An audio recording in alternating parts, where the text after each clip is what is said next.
So this is the third month of lessons, talks, history, drawings, so many things.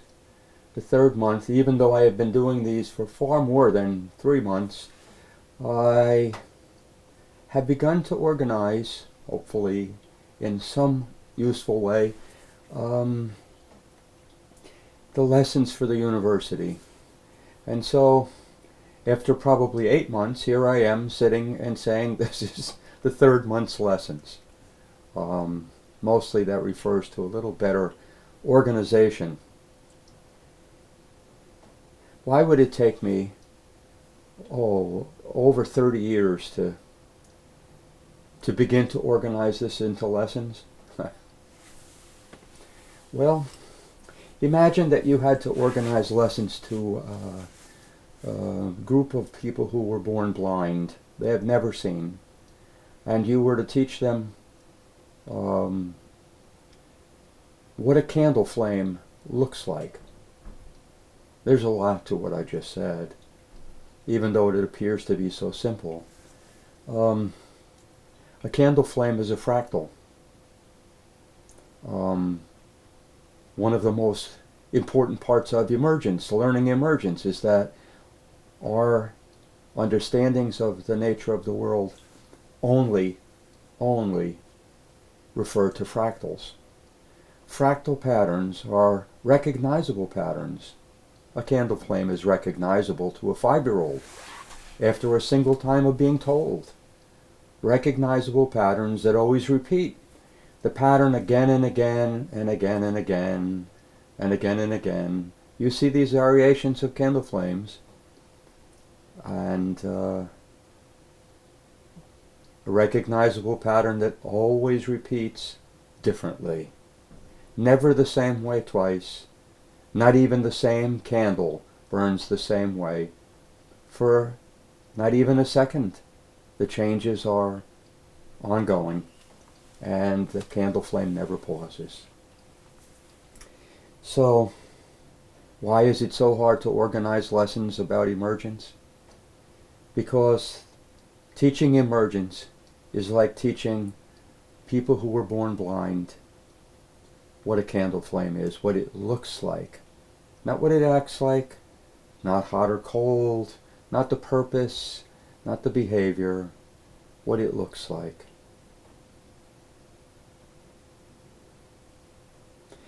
In the prior month's lessons, I talked about the event in which I discovered that startles cause wounds.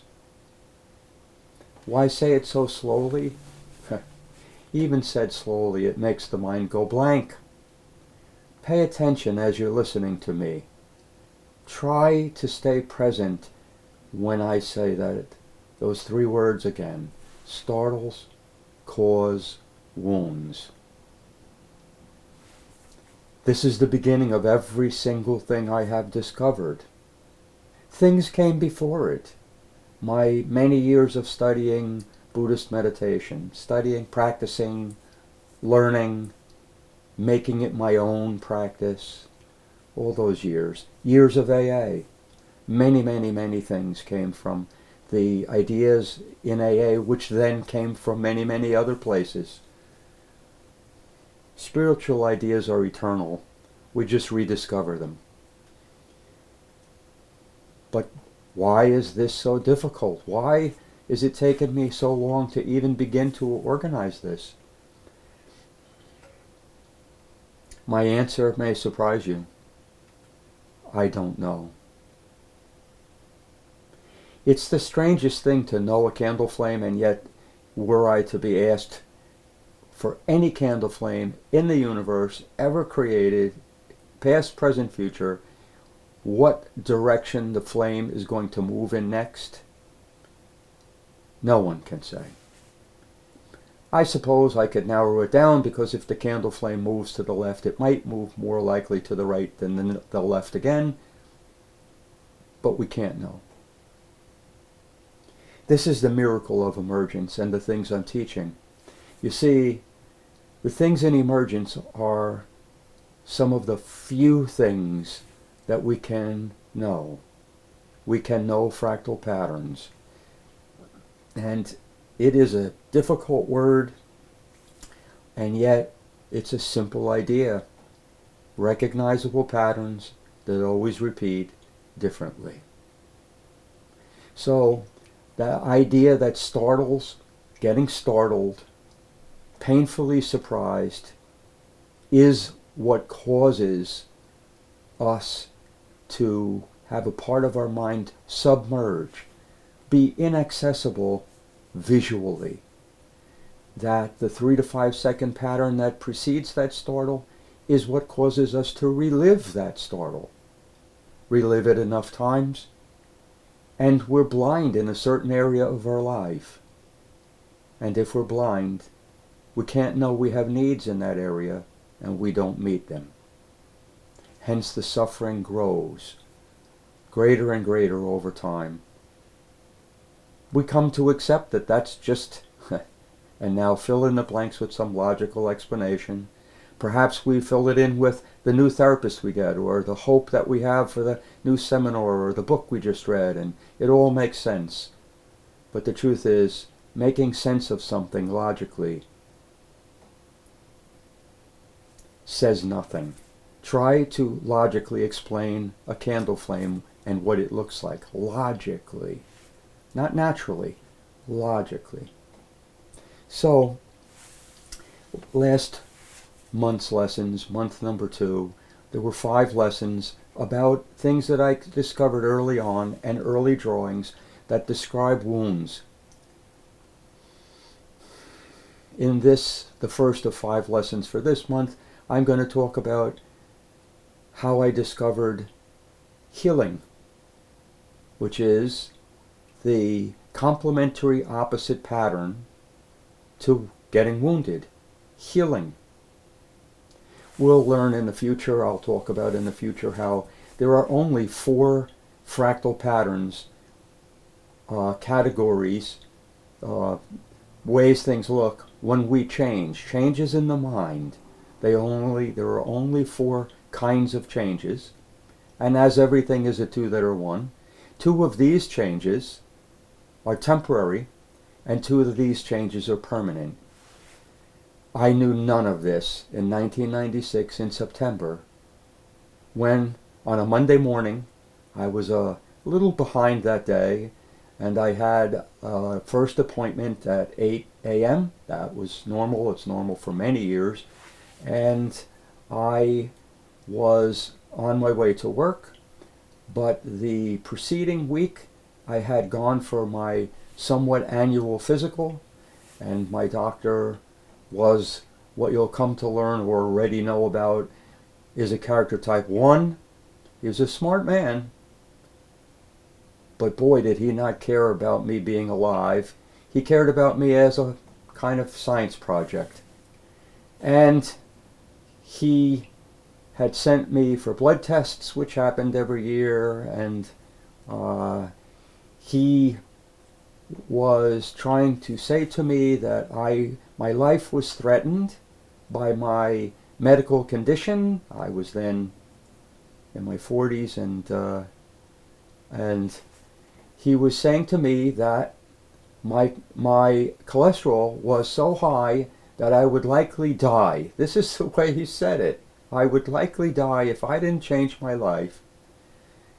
And he included in this threatening diatribe that I needed to stop drinking caffeinated coffee because it raised my cholesterol. Okay, that's a lot to take in. And I remember leaving his office frightened, very frightened. So on this Monday morning that I have begun to describe, I stop where I normally stop before I make it into my office to get a coffee. But this morning, and filled with that fear of death, I went in and I knew, as I waited in line, that I had to order decaf. think of the pressure on me that morning. Like when you're first told you have to make a change or you're going to die.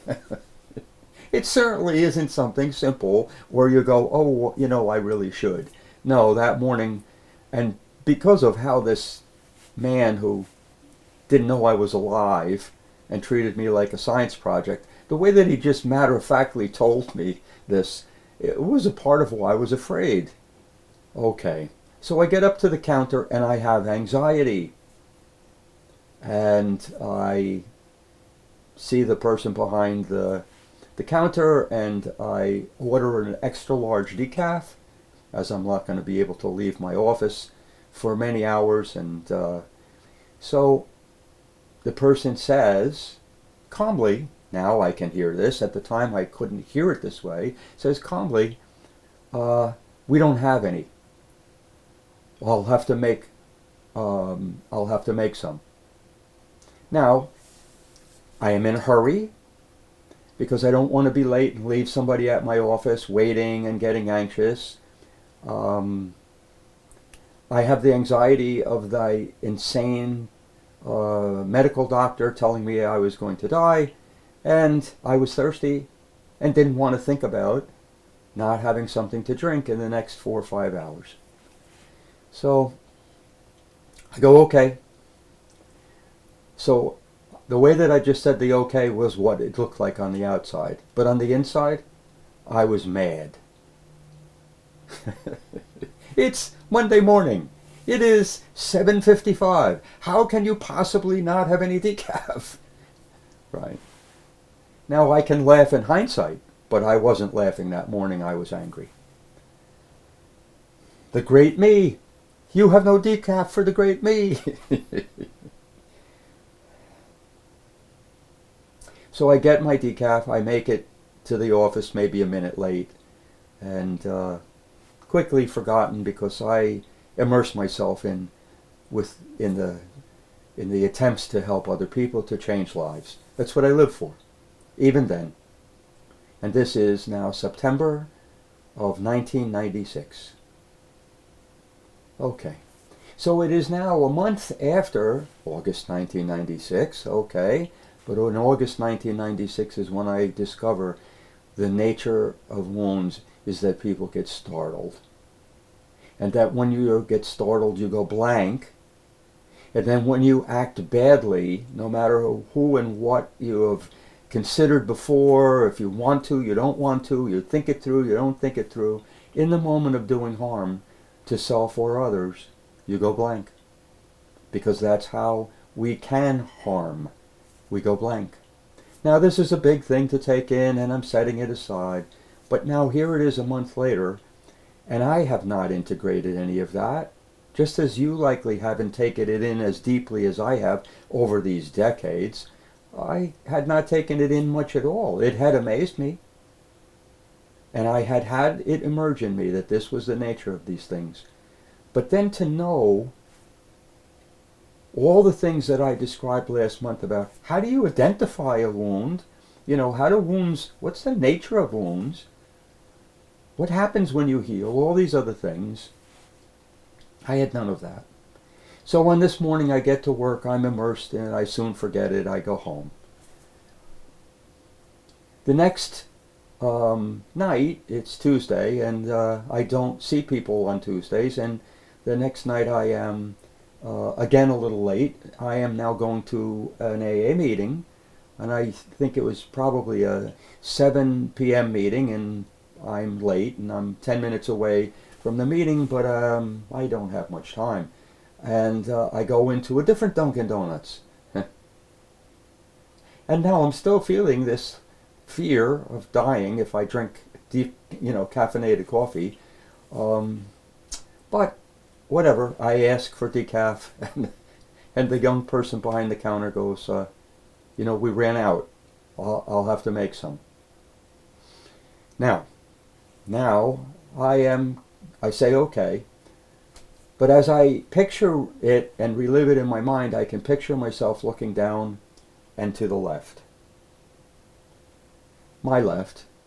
And what does that mean? Well, in this month, the last thing we're going to talk about, or the next to the last, one of the 5 things is we're going to talk about the fractal patterns of movement in the face and eyes and what they tell you about what's going on in the mind.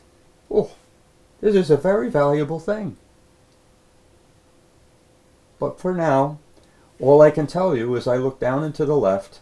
Perhaps you'll remember this in the last lesson and realize that it had a meaning. It has a meaning to me right now.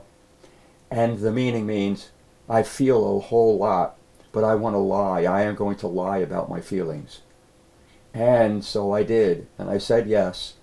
And I repressed the feelings that I had, which were, I was really angry. Now, something that you'll learn in this month is that one of the evidences for having an injury is that you have an over or under reaction to an ordinary life event. That will be on one of the lessons this month, one of the later lessons, in what I call the 12 block markers, which are patterns of behavior,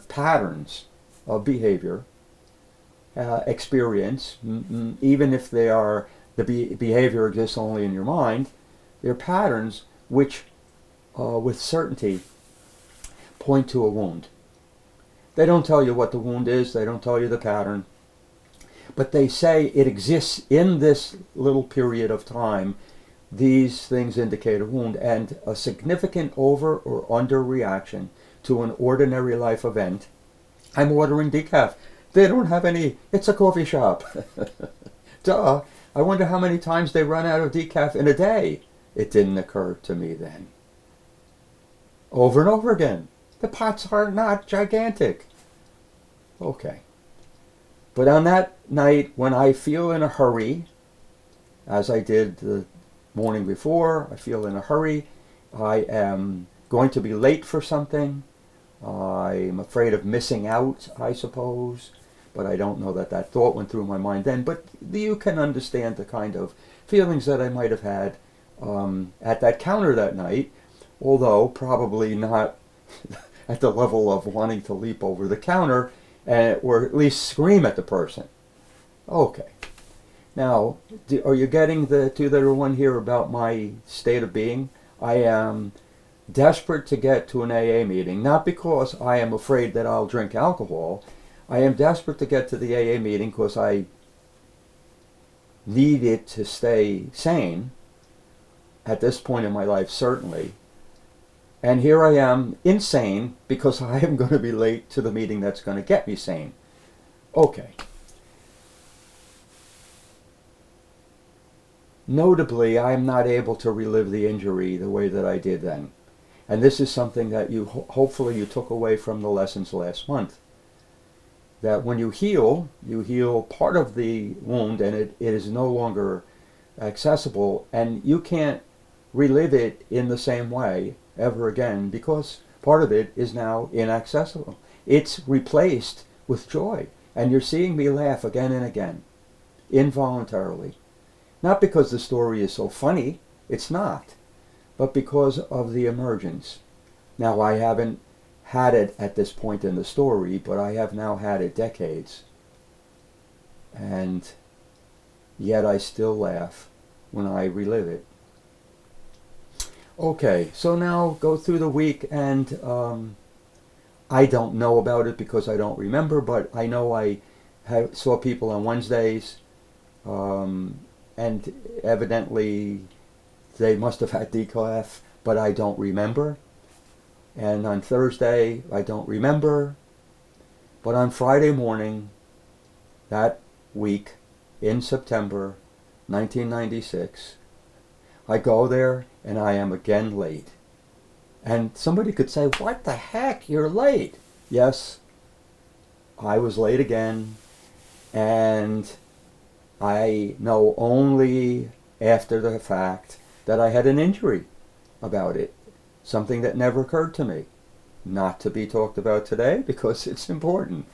But as I arrived there, I have this pressure of not doing something or doing something to avoid or decrease the chances that I'll die. I have the pressure to be on time for the first person at 8 a.m. who was in my office waiting for me. And I have the wonderful experience of asking yet again 3 times in a week for an extra large decaf, and this time the person behind the counter yet again says, "We've run out. I can make some now." I can picture myself pacing like a little bit, like nervous knee, like jerky, like, but trying to contain myself. Like, I want to do something horrible to this person, but I don't want to do the horrible thing.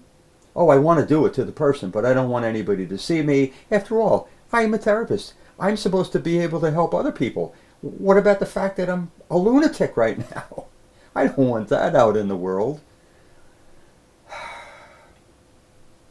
But I literally can picture, I pictured at the time, I can recall picturing at the time, climbing over the counter, pushing the kid to the floor, and pummeling his face repeatedly.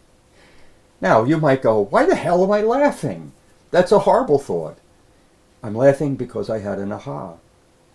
You see, that last straw pushed me to realize, oh my God, I'm reliving a startle. It pushed me. And I had been, in that month between August and September that year, working on trying to understand, what do you do? What do you do?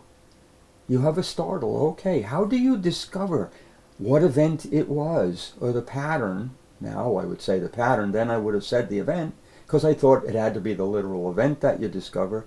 What is this? And I do what you will learn about in one of the other of the 4 remaining lessons this month, something called Cycles of 3. And Cycles of 3 was a way for me to give myself an emergence that I learned from this time at the counter. What did I do? Well, I stood there. There's a line behind me. The person is put on decaf. I'm asked to step to the side. The next people are getting their coffee, and so on. And as I stand there to the side, I am trying to think of a time where I felt like this. And the first thing that I asked myself in an effort to try and find that time was how old I felt. And this is important. This, to this day, is a piece of helping people to discover the starting point for healing an injury. You look for their age. Now, today I know to say their developmental age, right? And that's, in essence, what I was doing. How old did I feel that I was in that moment? And I initially felt about, 8 or 10 years old or something. It was young. I did not feel my age.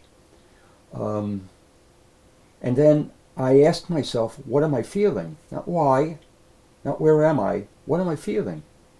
And immediately what came to mind, in a blank but specific way, I heard in my head homicidal rage.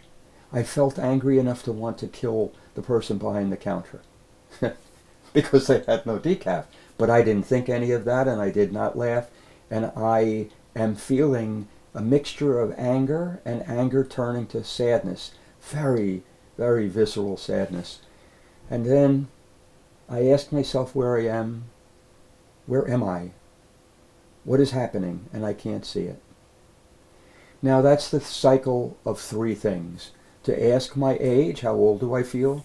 To ask what my experience is inside me. It's not just emotion, but what am I feeling like? And like is usually some short descriptive thing of what other event or what event would I be in if I was feeling this. I felt feeling homicidal rage. And then the third thing is, where am I? What is happening to me? What is the situation? And I was blank, notably blank. I couldn't see. This is important. I could feel my age, I could feel my emotional, spiritual state, but I could not see where I was. So I did it again. I went to the beginning and I asked myself my age. And I asked myself as if I was the adult me asking the child me, how old are you? And I heard 2.5. And then I again said, what's my experience? And I heard, in a way that the words didn't quite make sense to me, homicidal rage. As if I was a young child who had heard this on a TV show or something like that and didn't fully know what it meant, but I just knew it meant you were really angry. And then I asked myself where I was. And again, I came up blank. I could not picture anything. I couldn't even picture darkness. Okay. So then I went a third time. And now realize where I am. Remember where I am. I'm in a Dunkin' Donuts on a Friday morning. The line is almost to the door. There are 4 or 5 people behind the counter. I am standing to the side where other people get their coffee and then leave. All of that is making me even more mad. They got it and I didn't. Like all of these feelings that a young child would be angry about. So I ask myself my age, and I am 2.5, and I ask myself what I'm feeling, and I am feeling homicidal rage and trapped inside my body.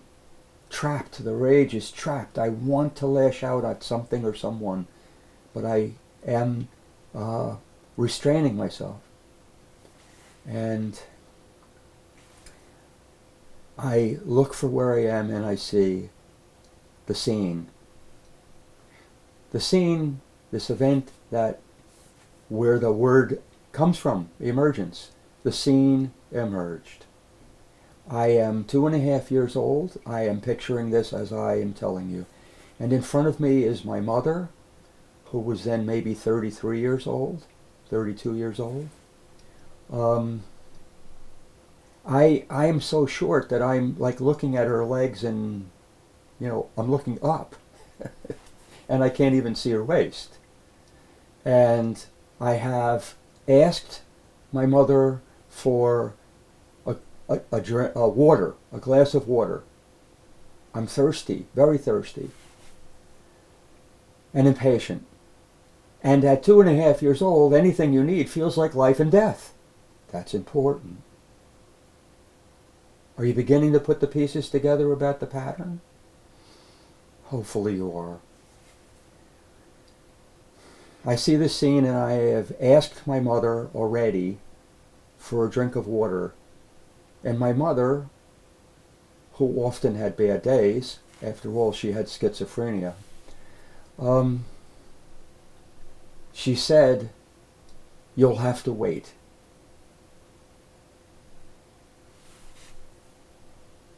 Now you can, I think, tell that I'm welling up. You see, because that sentence was the sentence, that pattern of what I was feeling, the hurry, the feelings about life and death, I need to get it right now, I can't wait. Anyway, I am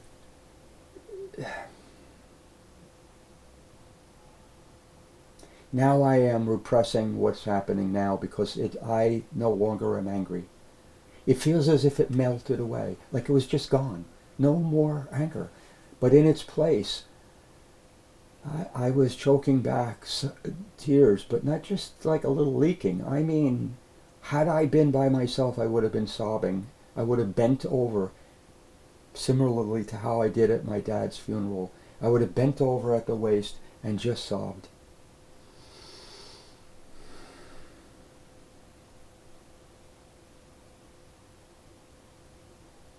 Now the story, that's what emerged, this scene. It's important to know that I learned over the years that having a specific scene and saying that's the scene it happened in is not accurate. It could be. It could be that that scene simply all the scenes that would emerge have the pattern, the 3 to 5 second pattern that sets off the reliving of the startle. All of them. But there are so many different scenes that it could be in. This was the one that my mind gave up that day. It would be surprising to me if that was the only time that scene ever occurred in my childhood. But this is what I saw. And in that moment, I was flooded with sadness for the little boy. The realization that this had nothing to do with anyone behind that counter. The feelings that I had wrongly judged and felt angry at the young man who was behind the counter. The guilty, the shameful feelings that I had pictured, literally pictured in my head, pushing him to the floor and punching him repeatedly in the head. All because they had no decaf.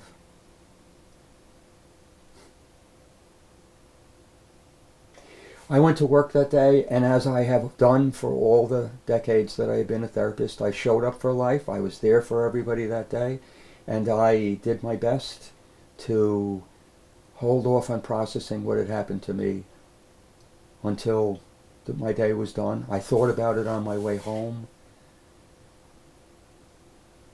A tremendous, tremendous feeling of hope came over me. Because the month before I had seen this thing about what startles do to people. But I had no idea what to do about it. And here I then had my first, what I came to call a reference experience for healing, for a deliberately induced emergence. Now this is an important phrase which we'll come back to in a minute. It's been a long story. But the story isn't quite done. You see, the next Monday, this is still in the era where I am doing as much as I can before I leave my house, then rushing to get to the office and always having that hurried feeling like a young child. And everything takes on so much of a greater importance when you're in a hurry. But here I am in that Dunkin' Donuts, and now I still have that fear, a little bit less, but I still have that fear that my doctor put into me about that I cannot have caffeinated coffee, it'll contribute to my death, an earlier death, blah blah blah. So of course I ask for decaf. And I am in a different state of mind. You see, once you have an emergence, you can't go back completely. You can't be that other person completely. Half of the blindness is gone and half remains. So you still have some, but half is gone. So it's a tremendous, tremendous difference. And as I stood at the counter and asked for decaf, the person again said, "We don't have any." And then I heard something after the sentence that resembled my mother's, "You'll have to wait." Because what they had been saying is, if you can wait. So the word wait was the last word that I heard when I got startled. The word wait to a 2.5-year-old. Wait. Good luck with that. But the person had been saying every time in both Dunkin' Donuts, we don't have any. If you'll wait, I'll make you a fresh pot. Every single time I had been told they were going to make a fresh pot and I would have fresh coffee right then and there. But you see, the startle prevents you from seeing, experiencing, and most definitely picturing anything that comes after that startling instant. And so all that time they had been telling me I was going to get fresh coffee, but I had never heard it. There's a lot in the story, and much of it is words that have taken me decades to put together and order, the importance of small details, things like this. I will, through the rest of my life, learn more and more about this pattern. I have, in fact, learned in the past week a huge thing about this pattern. A story for another time. But this pattern in September 1996 was the beginning of everything you'll study. Everything. The two patterns together are the two that are one. In one event you have a painful surprise, and it causes you to lose access to your ability to picture in a certain specific pattern of life experience, life event, kind of life event. And the other one, the other side, is an emergence wherein you regain an ability to picture those kinds of things in that specific instance, but never again are they ordinary. Now those particular things that you see will, for the rest of your life, make you smile. Now that phrase I mentioned before we go, deliberately induced emergence. Recently, someone that comes to me pointed me to a lecturer from Stanford University and some videos online where he's teaching. He's a college professor and he's teaching, and in two of the lessons he talks about emergence. Now this is, I believe he's talking where he taught these classes in 2012, so this is quite a bit after my discoveries about startles and emergence as a reference to healing, an aha moment, an epiphany. And he is talking about it in reference to his work as a scientist of the mind, neurological things and so on. And he is one of the few people that I have ever heard reference James Gleick's book Chaos as a life-changing experience and then have it become a foundational piece of his work. In fact, he's the only other person that I've seen that it has been affected by this and is a teacher and has gone on to use this to make many, many discoveries about the nature of the world. I don't feel threatened when I see someone else know something that I know. I rather like it. I feel less alone. And as I listened to him, I learned some things, some nuances from him that I didn't know. Afterwards, after watching the two videos and more than once, I sat with it. I tried to digest what I had learned, what had emerged in me from listening to him. First, the idea that his life had been changed by the same book, and then when he had done science about the mind and how the mind works, that he saw how things are not linear, rather that they are fractal, and that things emerge. You don't know they're coming. Oh, you can know the pattern when it happens, like the candle flame is now lit, but you don't know when, where. You just know it will, again, but differently. So, something emerged in me, probably took a week for me to realize it, and all of these years of my work being called emergence and everything I've just told you, all those years since 1996, that summer. Probably this is a month ago, maybe 5 weeks.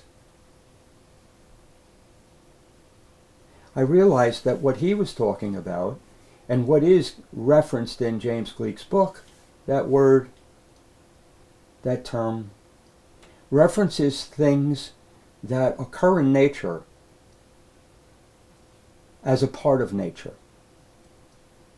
In other words, hydrogen and oxygen gases mixed in just the right way create water. But nature does the mixing. There's water. So we don't know. I mean, I'm sure scientists, a high school scientist could explain that to me. I don't quite know, but I do know that everywhere we see water, it's hydrogen and oxygen. And what is the emergent quality that I've been speaking about? Wetness. Not water, wetness. It is a quality. It's not the thing itself. It's a quality. It's a fractal pattern. Wetness. A new fractal pattern emerges. A new pattern. Once we know that about this, we know a part of the nature of hydrogen and oxygen when mixed in the right way, and that they take on, the quality of wetness emerges. Okay. So what is the difference between that and a deliberately induced emergence? You see, this is the basis of everything we do. Prior to this, everything Gleek wrote about, everything this professor spoke about, everything I have ever read in any other place about the word emergence and everything that means, is simply to say this occurs in nature naturally. It occurs in nature. Nature does this, as if nature is a person with thoughts and so on. But it exists already in nature. Okay. Things combining, new qualities emerge. Okay.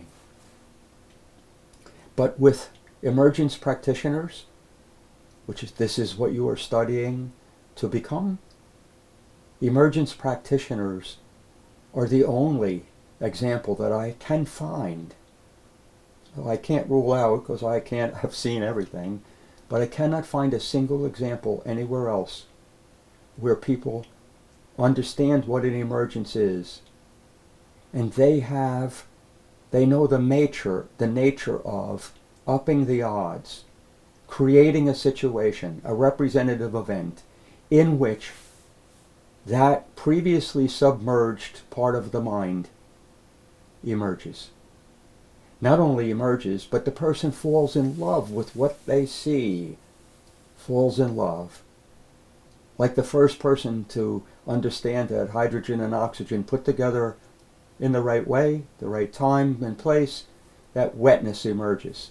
What an amazing thought, wetness. We take it for granted. And every emergence practitioner learns to deliberately induce emergences.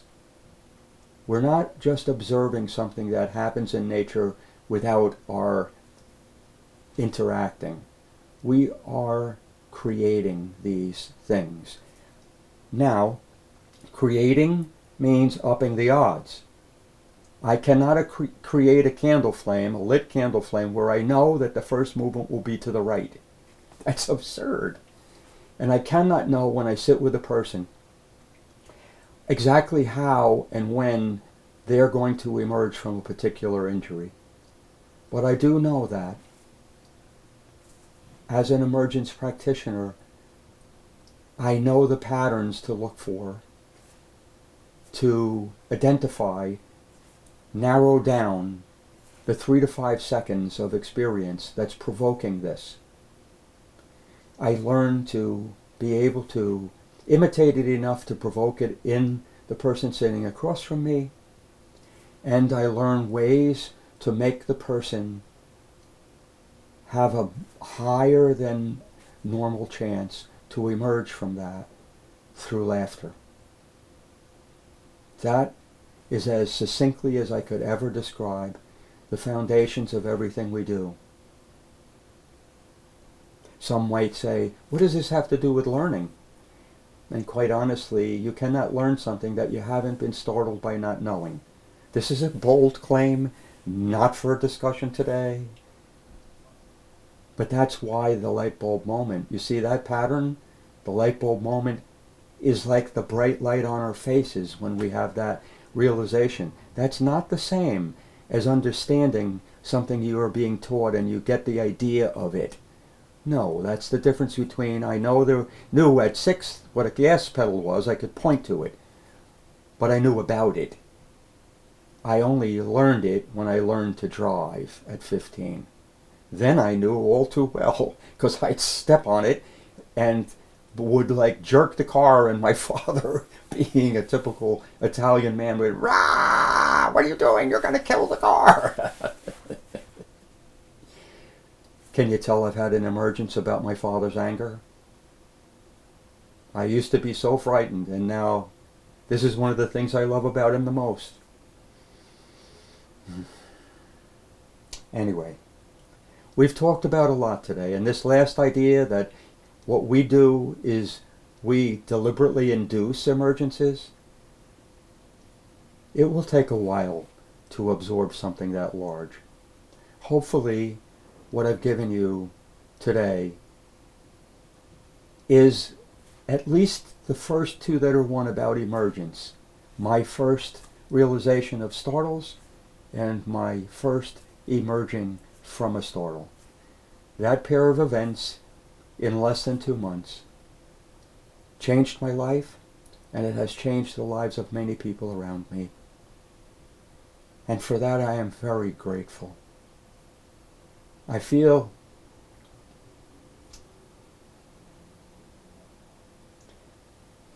a lot that's beyond words, but in this moment I am remembering having sat with a woman when I was trying to write my first book, it never got finished, on why do people hide their spiritual beliefs. And I was sitting in the home, a very nice home, of a woman whose profession was to be a psychic in Charleston, South Carolina, and she is saying to me in this moment, always see yourself as a fireman in a bucket brigade. You're not the beginning, you're not the end.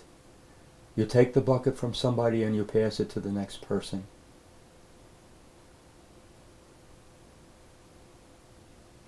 And that is an amazing gift to be in that line.